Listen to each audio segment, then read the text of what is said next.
혹시 하나님 앞에서 아무리 노력해도 부족하게만 느껴지고 죄책감과 두려움에 짓눌려 신앙의 기쁨을 잃어버린 경험이 있으십니까? 교회의 전통이나 사람들의 시선 때문에 내 양심과 성경, 말씀 사이에서 어떻게 행해야 할지 몰라 깊은 갈등에 빠졌던 적은 없으신지요? 이런 고민들은 수백 년 전 종교개혁의 불씨를 당겼던 한 사람, 바로 마르틴 루터 역시 평생토록 치열하게 싸워야 했던 문제였습니다. 결론부터 말씀드리겠습니다. 오늘 저는 당신을 올가매는 종교적인 율법주의와 죄책감에서 벗어나 오직 믿음으로 말미암는 참된 자유와 기쁨을 회복할 수 있는 5가지 영적 원리를 마르틴 루터의 인생 이야기 속에 숨겨진 놀라운 교훈과 실수 그리고 기적을 통해 생생하게 보여드릴 것입니다. 이 영상을 끝까지 보시면 당신의 가장 큰 영적 고민에 대한 명쾌한 해답을 얻게 되실 뿐만 아니라 실패와 연약함 속에서도 당신을 끝까지 붙드시는 하나님의 놀라운 은혜를 새롭게 발견하게 되실 것입니다. 자세한 과정은 지금부터 하나씩 풀어갈 테니 채널을 고정해 주시길 바랍니다. 혹시 아직 저희 채널의 구독자가 아니시라면 지금 구독 버튼을 눌러주십시오. 이 채널은 당신의 신앙 여정에 깊이를 더하고 말씀 안에서 참된 자유를 누리도록 돕는 신실한 길잡이가 될 것입니다. 첫째, 루터의 삶은 하나님에 대한 두려움에서 사랑으로 나아가는 여정이었습니다. 마르틴 루터는 원래 법률가가 되기를 원했던 총명한 젊은이였습니다. 하지만 그의 인생은 22살 때 경험한 한 번의 극적인 사건으로 완전히 뒤바뀌게 됩니다. 집으로 돌아가던 길에 끔찍한 뇌우를 만난 그는 바로 옆에 떨어진 벼락에 죽음의 공포를 느끼고 땅에 엎드려 부르짖습니다. 성 안나여, 저를 구해주소서. 제가 수도사가 되겠나이다. 이 서원은 당시 사람들이 가지고 있던 하나님에 대한 보편적인 이해, 즉 하나님을 진노하시고 심판하시는 두려운 분으로 여기는 마음에서 비롯된 것이었습니다. 그는 자신의 죄와 불완전함 때문에 하나님의 진노를 피할 수 없을 것이라는 공포에 사로잡혀 있었고, 수도사가 되어 엄격한 고행과 금욕적인 삶을 통해 스스로의 힘으로 구원을 얻고자 했던 것입니다. 그는 정말 누구보다 경건하고 엄격하게 수도원 생활에 임했습니다. 밤낮으로 기도하고 금식하며 자신의 몸을 학대하기까지 했습니다. 하지만 그럴수록 그의 마음속에는 평안이 아니라 하나님의 거룩한 기준 앞에서 여전히 죄인일 수밖에 없는 자신에 대한 깊은 절망감만 더해갔습니다. 여러분도 이런 경험 있으십니까? 신앙생활을 하면 할수록 기쁨보다는 내가 이렇게 해서 천국 갈 수 있을까? 하는 불안감이 더 커지는 경험 말입니다. 루터의 초기 모습이 바로 그러했습니다. 그는 하나님을 사랑의 아버지가 아닌 두려운 재판관으로만 여겼던 것입니다. 성경은 하나님께서 공의로우신 분이며 죄를 미워하신다고 분명히 말씀합니다. 로마서 1장 18절입니다. 하나님의 진노가 불의로 진리를 막는 사람들의 모든 경건하지 않음과 불의에 대하여 하늘로부터 나타나나니. 하지만 성경은 동시에 그 공의의 하나님께서 우리를 얼마나 사랑하시는지, 그리고 그 사랑 때문에 우리를 위해 어떤 길을 예비하셨는지를 보여줍니다. 루터는 아직 그 사랑의 복음을 발견하지 못했던 것입니다. 그의 초기 삶은 우리에게 중요한 질문을 던집니다. 나는 하나님을 두려움 때문에 섬기고 있는가? 아니면 사랑 때문에 섬기고 있는가? 두려움에서 시작된 신앙은 우리를 율법의 종으로 만들지만, 사랑에서 시작된 신앙은 우리를 은혜 안에서 자유로운 자녀로 만듭니다. 둘째, 루터는 성경 속에서 오직 믿음으로 말미암는 구원의 진리를 발견했습니다. 수도원에서의 고행으로도 마음의 평안을 얻지 못하고 영적인 절망감에 시달리던 루터에게 그의 영적 스승이었던 요한 폰 슈타우피츠는 아주 중요한 권면을 합니다. 형제여, 죄에 대한 생각은 그만하고 그리스도를 바라보시오. 그분이 바로 당신의 죄를 대신 지신 분이요. 이 권면은 루터로 하여금 다시 성경으로 돌아가게 만들었습니다. 그는 비텐베르크 대학의 성경교수가 되어 로마서와 갈라디아서, 히브리서를 깊이 연구하고 가르치기 시작했습니다. 그러던 어느 날 그의 인생을 송두리째 바꾸는 말씀이 그의 영혼을 강타합니다. 바로 로마서 1장 17절입니다. 복음에는 하나님의 의가 나타나서 믿음으로 믿음에 이르게 하나니 기록된 바 오직 의인은 믿음으로 말미암아 살리라 함과 같으니라. 이전까지 루터는 하나님의 일을 죄인을 심판하시는 하나님의 무서운 공의로만 이해했습니다. 그래서 이 말씀을 볼 때마다 두려움에 떨었습니다. 하지만 성령의 조명하심 가운데 그는 이 하나님의 의가 심판의 기준이 아니라 하나님께서 믿는 자에게 선물로 주시는 애, 즉 예수 그리스도를 믿음으로 말미암아 우리가 거저 얻게 되는 이라는 사실을 깨닫게 됩니다. 구원은 내가 얼마나 선하게 살았느냐, 얼마나 많은 고행을 했느냐는 나의 행위에 달려있는 것이 아니라 오직 나를 위해 십자가에서 모든 죄값을 치르신 예수 그리스도를 믿는 믿음 하나에 달려있다는 이 놀라운 진리. 이것이 바로 이신칭의, 즉 오직 믿음으로 의롭다함을 받는다는 종교개혁의 핵심 원리였습니다. 루터는 훗날 이 순간을 나는 다시 태어났고 활짝 열린 문을 통해 낙원으로 들어간 것 같았다고 회고했습니다. 그를 짓누르던 죄책감과 두려움의 사슬이 끊어지고 그는 마침내 복음 안에서 참된 자유와 평안을 누리게 된 것입니다. 믿음의 가족 여러분, 혹시 아직도 나의 부족함과 죄 때문에 하나님 앞에 나아가는 것을 두려워하고 있습니까? 내가 무언가를 더 해야만 하나님께서 나를 받아주실 것이라고 생각하십니까? 그렇다면 오늘 루터가 발견했던 이 진리를 붙드시길 바랍니다. 우리의 의는 우리 자신에게서 나오는 것이 아니라 오직 예수 그리스도로부터 옵니다. 그분을 믿는 믿음 안에서 우리는 이미 완전하게 의롭다 하심을 받았고 하나님의 자녀가 되었습니다. 이것이 바로 값없이 주시는 하나님의 은혜입니다. 셋째, 루터는 부패한 교회 권력에 맞서 오직 성경의 권위를 선포했습니다. 루터가 발견한 이 복음의 빛은 당시 중세교회의 어두운 현실과 정면으로 충돌했습니다. 당시 로마 가톨릭 교회는 베드로 대성당 건축 비용을 마련하기 위해 면제부 혹은 면벌부를 판매하고 있었습니다. 면제부란 돈을 내고 사면 연옥에 있는 영혼의 형벌 기간을 단축시켜주거나 심지어 미래에 지을 죄까지도 용서받을 수 있다는 증서였습니다. 이것은 구원이 돈으로 사고 팔 수 있는 상품처럼 전락해버린 교회의 심각한 타락상을 보여주는 것이었습니다.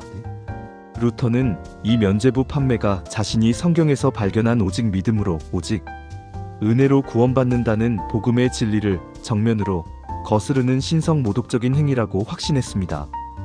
그는 더 이상 침묵할 수 없었습니다. 1517년 10월 31일 루터는 면제부 판매의 부당함을 알리는 95개 조항의 신학적 논제를 작성하여 비텐베르크 성교회의 정문에 게시합니다. 이것이 바로 종교개혁의 도화선이 된 95개조 반박문입니다.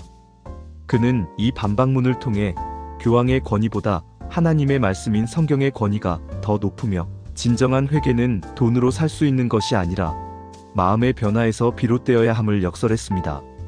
로마서 3장 24절은 이 진리를 뒷받침합니다. 그리스도 예수 안에 있는 속량으로 말미암아 하나님의 은혜로 값없이 의롭다 하심을 얻은 자 되었느니라. 구원은 결코 돈으로 살 수 없는 하나님의 값없는 선물입니다. 루터의 이 용기 있는 외침은 당시 인쇄술의 발달과 함께 순식간에 전 유럽으로 퍼져나갔고 교황과 교회의 절대적인 권위의 의문을 제기하며 잠자고 있던 수많은 영혼들을 깨우는 영적인 각성을 불러일으켰습니다. 물론 그 대가는 혹독했습니다.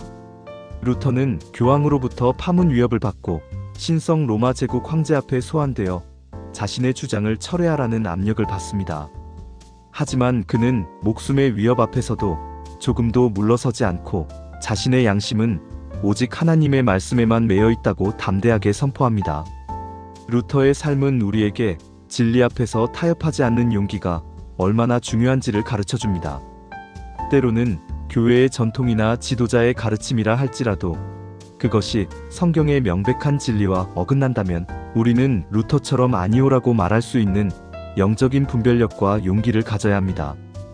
우리의 최종 권위는 사람이 아니라 오직 하나님의 말씀뿐이기 때문입니다. 넷째, 루터는 모든 사람이 자신의 언어로 성경을 읽을 수 있도록 길을 열었습니다. 이것은 그의 가장 위대한 업적 중 하나입니다. 95개조 반박문 사건 이후 루터는 교황과 황제로부터 이단으로 정죄받고 목숨이 위태로운 상황에 처하게 됩니다. 그때 그를 지지했던 작센의 선제후 프리드리히의 도움으로 그는 바르트부르크 성의 비밀리에 숨어 지내게 됩니다. 융커 웨르크라는 가짜 기사 신분으로 위장한 채 그는 약 10개월 동안 그 성에 갇혀 지내야 했습니다. 이 고독하고 불안한 시간 동안 루터는 좌절하거나 낙심하지 않았습니다. 오히려 그는 이 시간을 하나님께서 자신에게 주신 특별한 기회로 여기고 인류 역사에 길이 남을 위대한 작업에 착수합니다. 바로 신약 성경을 당시 학자들만 읽을 수 있었던 라틴어가 아닌 평범한 독일 사람들이 사용하는 일상 언어로 번역하는 일이었습니다. 당시 로마 가톨릭 교회는 평신도들이 성경을 직접 읽는 것을 금지했습니다. 성경 해석의 권한은 오직 성직자들에게만 있다고 가르쳤습니다. 하지만 루터는 모든 성도들이 하나님의 말씀을 직접 읽고 이해하며 하나님과 개인적인 관계를 맺어야 한다고 굳게 믿었습니다. 그는 밤낮으로 성경 원문과 씨름하며 단 11주 만에 신약 성경 전체의 독일어 번역 초판을 완성하는 놀라운 기적을 이루어냅니다.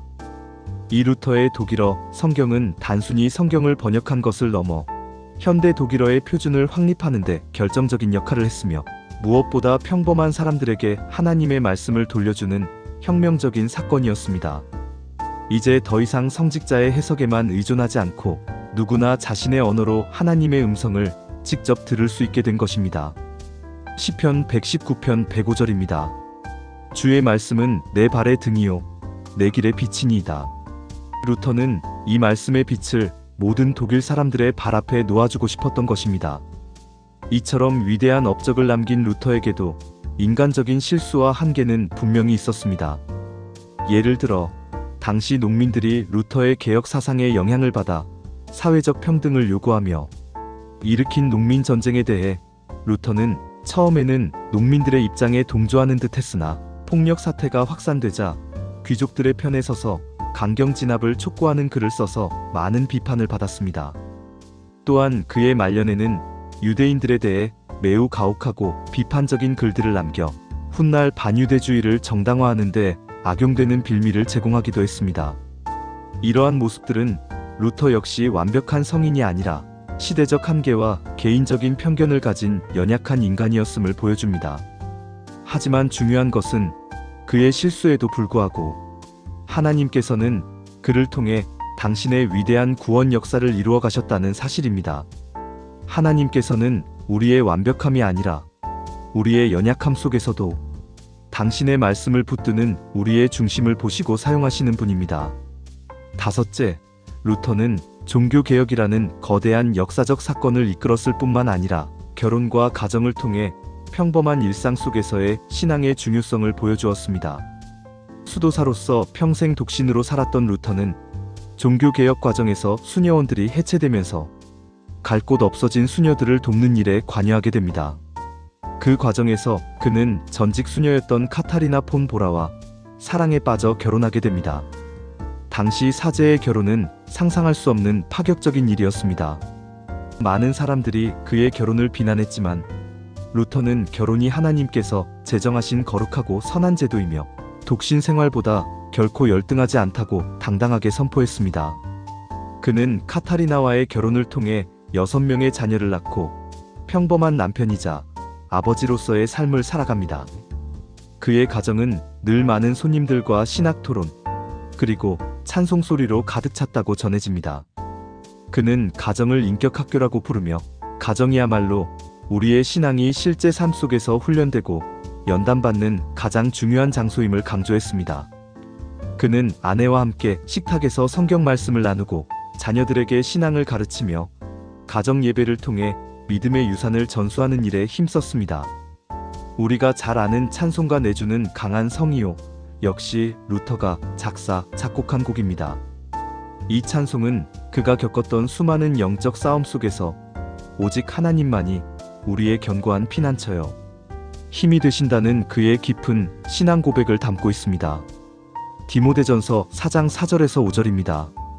하나님께서 지으신 모든 것이 선함에 감사함으로 받으면 버릴 것이 없나니 하나님의 말씀과 기도로 거룩하여짐이라. 루터는 결혼과 가정, 식탁의 교제, 음악과 같은 평범한 일상 속에서도 하나님의 선하심을 발견하고 감사하며 말씀과 기도로 그 모든 것을 거룩하게 만들어가는 삶의 모범을 보여주었습니다.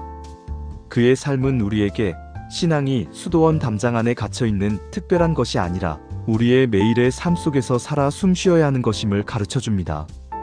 결혼 생활의 기쁨과 어려움, 자녀 양육의 고됨, 직업을 통한 소명의식 속에서 우리는 하나님을 경험하고 그분을 섬기는 법을 배우는 것입니다. 루터는 비록 위대한 종교개혁가였지만 동시에 우리와 똑같이 실수하고 넘어지기도 했던 한 명의 성도였습니다. 하지만 그의 인생 전체를 통해 우리는 연약한 한 사람을 들어 당신의 위대한 뜻을 이루시는 하나님의 놀라운 은혜와 능력을 발견하게 됩니다. 오늘 우리는 마르틴 루터의 인생을 통해 우리의 신앙, 여정에 깊은 교훈을 주는 5가지 발자취를 따라가 보았습니다. 첫째, 그는 하나님에 대한 두려움에서 시작했지만 말씀 안에서 사랑의 하나님을 만났습니다. 둘째, 그는 자신의 고행이 아닌 오직 믿음으로 말미암는 구원의 복음을 발견하고 참된 자유를 얻었습니다. 셋째, 그는 부패한 권력 앞에서 오직 성경의 권위를 붙들고 진리를 위해 용감하게 싸웠습니다. 넷째, 그는 모든 사람이 하나님의 말씀을 직접 읽을 수 있도록 성경을 번역했으며 비록 실수도 있었지만 하나님은 그를 사용하셨습니다. 마지막으로 그는 결혼과 가정을 통해 일상 속에서 신앙을 살아내는 것의 중요성을 보여주었습니다. 루터의 이야기는 우리에게 소망을 줍니다. 우리가 아무리 부족하고 실패투성이일지라도 하나님께서는 우리를 포기하지 않으시고 우리를 통해 당신의 놀라운 이야기를 써내려가기를 원하신다는 사실입니다. 오늘 말씀을 통해 루터의 삶에 담긴 하나님의 은혜와 도전을 새롭게 발견하셨다면 좋아요를 눌러주십시오. 그리고 마르틴 루터의 이야기 중 당신에게 가장 큰 울림을 주었던 부분이나 당신의 신앙 여정에 적용하고 싶은 교훈이 있다면 댓글로 함께 나누어 주시길 바랍니다. 우리의 연약함을 들어 강하게 사용하시는 하나님 아버지께서 우리 모두에게 루터와 같은 믿음의 용기와 복음의 확신을 더해 주시기를 우리 주 예수 그리스도의 이름으로 기도드립니다. 아멘. 또 뵙겠습니다.